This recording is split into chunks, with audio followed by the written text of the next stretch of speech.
Our world is changing rapidly. The ideology, the general mores of our society are getting turned on their ear. Most of us aren't paying any attention to it. And the change that I'm talking about is the dramatic change in the viewpoint on sexual identity.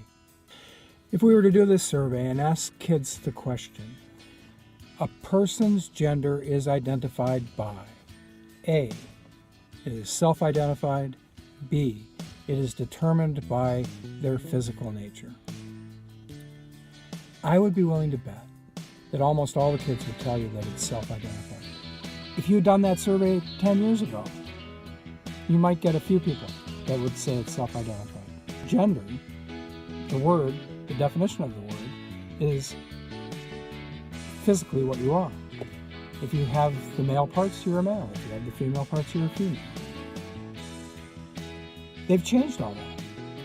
They've decided now that gender is self-identified. It isn't what you physically are anymore.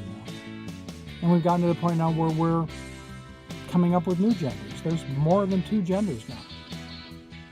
Gender no longer means male and female. And we better get used to it because it's changed right out from under us.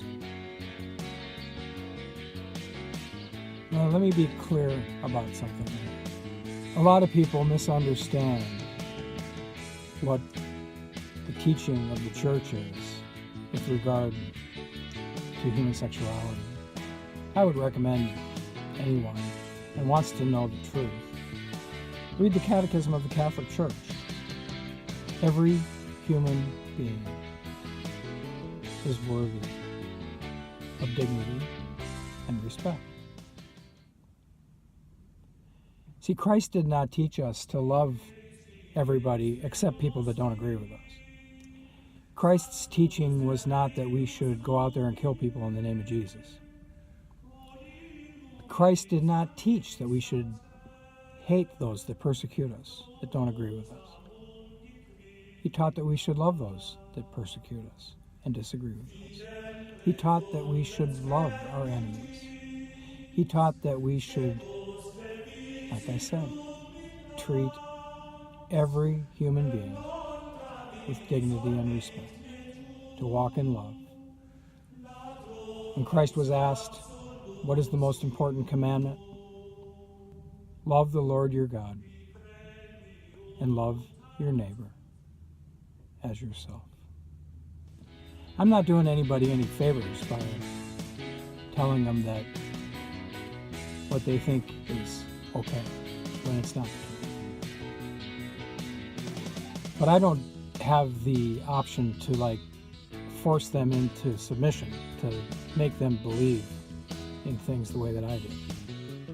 Even if we disagree about things that are really huge like this, it doesn't mean that we can't be in a relationship with one another.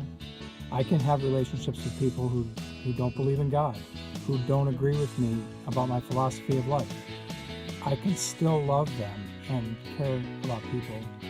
That's what Jesus called us to do. Teenagers all over our country right now are getting gender reassignment, and they're doing it with their parents' consent. Quite likely with all good intentions, thinking that they're doing the right thing. A 15-year-old does not have the emotional and intellectual development to be capable of making a decision like that for himself. I have found some stories out on the internet, and I've read a few nightmare tales about people who had done this and then later had terrible regret. And after gender reassignment, the reversal procedures are not hopeful. So basically what you've got is a mutilated person for the rest of their life.